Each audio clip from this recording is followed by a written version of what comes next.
Eli Williams, born 1799, died in 1881.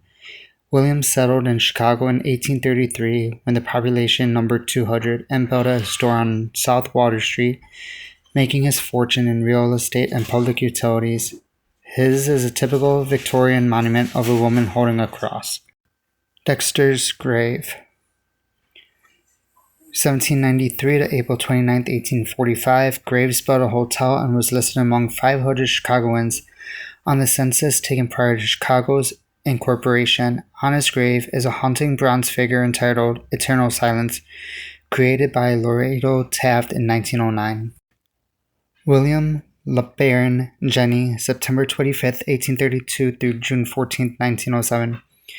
Renowned architect, engineer, credited with inventing steel frame techniques, which led to the first skyscrapers. As West Park's commission chief engineer, he designed Humboldt, Garfield, and Douglas Parks, and the boulevards that connect them. He contributed to the landscape design of Graceland Cemetery. He worked on the home insurance building located at Adams and LaSalle Streets, an iron and steel framed high-rise widely recognized as the world's first true skyscraper. He trained young architects, among them were Daniel Burnham, John W. Root, and Louis Sullivan. John Kinsey, December 3, 1763 through January 6, 1828. Chicago's first permanent white settler. He traded with the soldiers at Fort Dearborn and the natives. Originally buried at the Fort Dearborn Cemetery, Kinsey's remains were moved to City Cemetery in 1835. When the cemetery was closed for the development of Lincoln Park, Kinsey's remains were moved to Graceland Cemetery. Kinsey Avenue is named for him. Daniel Elston, May 20, 1780 through September 13, 1855. Elston, a British merchant, came to Chicago and manufactured soap, candles, and erected a distillery and brewery. He was a school inspector and alderman, but lost his offices when his lands were removed from the city bounds by the legislature. Elston Avenue is named for him. Jack Johnson, March 31, 1878 through June 10, 1946. First black heavyweight champion boxer, exonerated for marrying white women 3 times and further offending white supremacists by knocking out Great White Hope champion James J. Jeffries. In addition to the family monument, he and his wife Etta have individual markers. Victor Lawson, September 9, 1850 through August 19, 1925. Born in Chicago to a Norwegian immigrant laborer who prospered in real estate. He became publisher of the Chicago Daily News. Over 29 years, Lawson's newspaper business innovations including advancements in promotion, classified advertising, syndication of news stories, serials, and comics. Lorado Taft's 1931 Crusaders stands guard over the grave. Lawson contributed anonymously to many charities, and even his grave is unmarked, except for the statue and the phrase, "Above all things, truth breathe away the victory." John W. Root, June 10, 1850 through January 15, 1891. One of the greatest architects in the Chicago School, his works are distinguished early attempts at aesthetic expression of the height and the function of the skyscraper. As the chief designing partner at the famous Burnham and Roof firm, he created the rockery in the north half of the Monadnock building at 16 stories, regarded as the world's tallest office building with load-bearing walls. Peter Schoenhofen, February 2, 1827 through January 7, 1893. Peter Schoenhofen was among Chicago brewers who enhanced production and expanded transportation options. The Schoenhofen Brewery in the Brewery District is listed on the National Register of Historic Places, and the Administration Building and Powerhouse were designated landmarks. George Pullman, March 3, 1831 through October 19, 1897.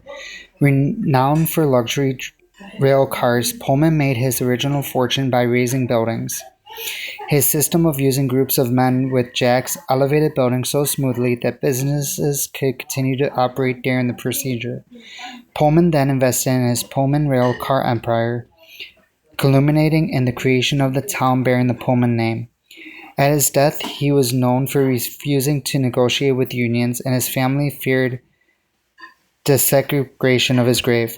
Therefore, his Graceland tomb was built of steel-reinforced concrete.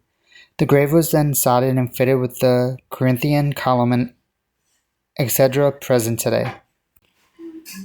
The Ryerson Tomb. Ryerson Sr., January 6, 1818 through September 6, 1887, a successful lumber baron, became wealthier in real estate.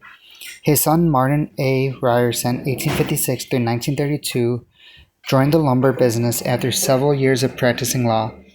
Ryerson Sr. was a trustee at the Art Institute of Chicago, an incorporator of the Field Museum, involved in founding the University of Chicago, and a member of its first board of trustees. The Ryerson Tomb, designed by architect Louis H. Sullivan, melded two Egyptian-style buildings, the pyramid and the mastaba. It is unique among Egyptian revivals, owing to its lack of overt exterior Egyptian decoration. Louis Sullivan, September 3, 1856 through April 14, 1924. Sullivan, an influential architect of the Chicago School, is often called the prophet of modern architecture and conceived the phrase, "Form ever follows function." Among his works are the Auditorium Theater, the Carson Prairie Scott Store, and the Charnley House. He influenced the work of Frank Lloyd Wright, who spent over 6 years as Sullivan's chief draftsman. Sullivan's architecture is a mixture of plain geometry and undisguised massing, punctuated with elaborate pockets of ornamentation in stone, wood, and terracotta.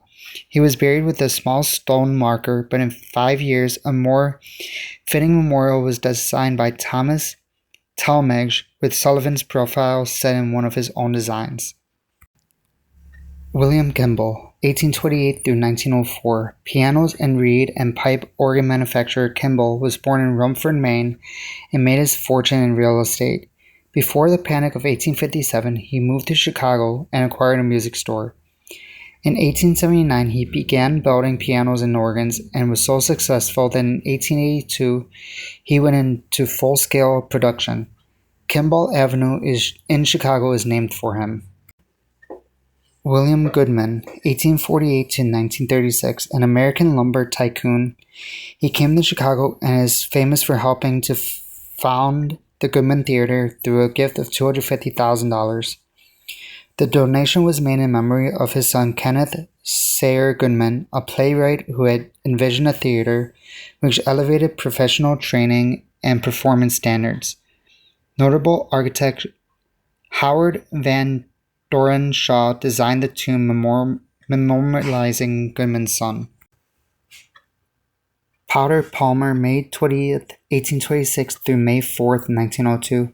In 1852, Palmer opened a dry goods store on Lake Street, then Chicago's commercial center, and was among the first to appreciate the importance of attractive displays, including prices of goods and the value of heavy advertising.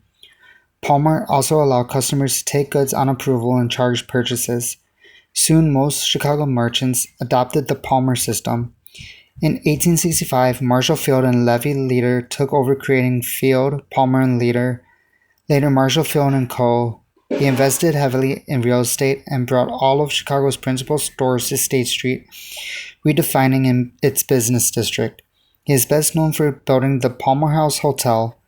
Palmer helped to lay out Lakeshore Drive, was an original incorporator of the Chicago Board of Trade, and helped plan the World's Columbine Exposition. Charles Wacker, August 29, 1856 through October 31, 1929.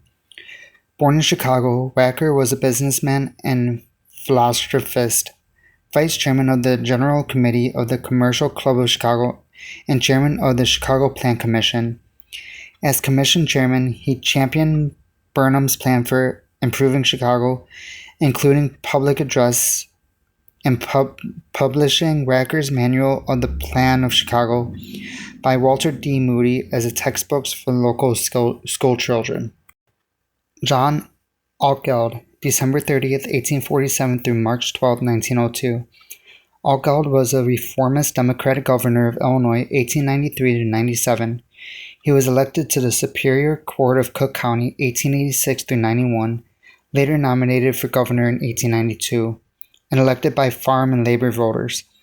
The following year, he was petitioned by attorney Clarence Darrow, labor leaders, and others to grant clemency to 3 of the men convicted in the Haymarket riot. His decision evoked an outcry by businesses and the conservative press, which branded the governor as a friend to anarchists. A year later, Algald's protest to President Grover Cleveland against the use of federal troops to the Pullman strike produced further vitriolic attacks. Algald's achievements as governor included improvements in the penal system and child labor legislation. Upon leaving office, he practiced law in partnership with Darrow. Daniel Burnham, September 4, 1846 through June 1, 1912, perhaps the most influential architect and urban planner in Chicago history, Burnham became a draftsman for famed architect William LeBaron Jenney, father of the modern skyscraper. In 1873, he persuaded friend and colleague John Root to form their own architectural firm, Burnham and Root, which became known for the 10-story Montauk block, perhaps the first building to be labeled a skyscraper, the Rookery, the second Rand McNally building, the Monadnock building, and the Masonic Temple. He was director of works at the World's Columbian Exposition of 1893. He believed that an improved urban environment could provide a positive, transformative experience for inhabitants. Burnham's masterwork, the 1909 Plan of Chicago, is considered a landmark in urban planning history. The Getty Tomb. The monument, erected in 1890 to Carrie Eliza Getty, deceased wife of Henry Harrison Getty, a prominent Chicago businessman, considered to be among Sullivan's finest works. It was designated a city landmark in 1971 by the Commission on Chicago Historical and Agricultural Landmarks. Frank Lloyd Wright called it entirely Sullivan's own, a piece of sculpture, a statue, a great poem. Philip R. Moore, May 16, 1832 through January 6, 1901. Chicago's reputation as hog butcher for the world is due largely to R. Moore, builder of Chicago's largest meatpacking company and also a philanthropist. Armour resisted trade unions and helped defeat strikes. His chief philanthropic interest lay in training young people. Armour Mission, a non-denominational community center, sponsored classes and activities for children. Armour Institute later changed to Illinois Institute of Technology, taught engineering, agricultural, and library science at nominal cost, and would eventually welcome noted architects Mies van der Rohe and Laszlo Moholy Nagy to the facility. Ludwig Mies van der Rohe, May 27, 1886 through August 17, 1969.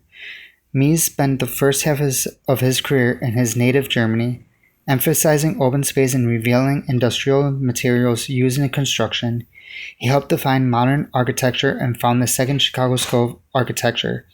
The Armour Institute of Technology engaged Mies as director, Department of Agriculture, seeking international stature, and Mies was a logical choice towards this goal. He had achieved international recognition as director of the Bauhaus School of Design in Germany, 1930 through 1933. Mies' master plan for the IIT campus and numerous buildings throughout Chicago, including the Loop Post Office, still stand as masterworks of modern architecture. Ernie Banks, January 31st, 1931 through January 23rd, 2015. Hall of Famer and prominent professional Major League Baseball player Ernie Banks, or more notably referred to as Mr. Cub, played for the Chicago Cubs from 1953 to 1971. Ernie Banks was the Cubs' first African-American player and one of the first Negro League players to join the MLB without first playing in the minor leagues. He is regarded as one of the greatest Cubs players of all time. In 2013, Ernie was awarded the Presidential Medal of Freedom for his contribution to sports. Let's play 2. Richard Nickel, May 31st, 1928 through April 13, 1972. Noted architectural photographer Richard Nickel ironically died in Louis Sullivan's Stock Exchange building, then under demolition. Nickel spent over 20 years cataloging and collecting the works of Sullivan and other building designers, measuring and photographing Sullivan buildings. He set up his camera about the time buildings were coming down, and he returned to sites at night to salvage decorative bits and pieces he could carry off: terracotta, stone, metal casings. Through his efforts, we have a much better record of some of the greatest buildings in Chicago agricultural history. Cyrus McCormick, February 15, 1809 through May 13, 1884. McCormick was an industrialist and inventor of the first commercially successful reaper, a horse-drawn machine to harvest wheat, basing his work on that of his father and others. He formed what became a McCormick Harvesting Machine Company, where he innovated marketing and distribution techniques. McCormick's achievements have impacted agri-businesses around the world. Marshall Field, August 18, 1834 through June 16, 1906. Marshall Field is a celebrated name in retail and Chicago history. In 1865, he and Levi Ziegler Leader joined the merchandising firm of Potter Palmer. When Palmer withdrew, the firm became Field, Leader & Co. In 1881, Field bought out Leader for $2.5 million, naming it Marshall Field & Company. In an age of unethical merchandising, Field emphasized customer service, liberal credit, the one-price system, the privilege of returning merchandise, and the department store restaurant. Field is credited with the phrases, "Give the lady what she wants," and "the customer is always right." Field's estate was valued at $125 million. Among his beneficiaries were the University of Chicago and the Columbia Museum, later the Field Museum of Natural History. His grandson, Marshall Field III, 1893 to 1956, founded the Chicago Sun, afterward the Chicago Sun-Times. William Hurlbut, October 23, 1832 through April 10, 1882. Hurlbut was part owner of the Chicago White Stockings, later to become the Cubs. He and Albert Spalding founded the National League in 1876. He was elected National League president and is credited with establishing respectability through opposition to betting, rowdiness, and other abuses. His monument in the shape of a baseball is one of the most unique in Graceland and features the 8 original cities that comprise the National League. Allan Pinkerton, August 15, 1819 through July 1, 1884.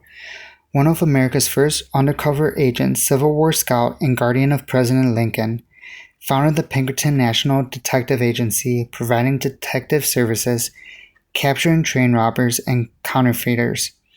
The agency had the world's largest collection of mugshots and criminal database. The agency's logo, the all-seeing eye, inspired the term private eye. Near Pinkerton's monument are memorials to 2 agents who helped foil an assassination attempt at Lincoln's inauguration.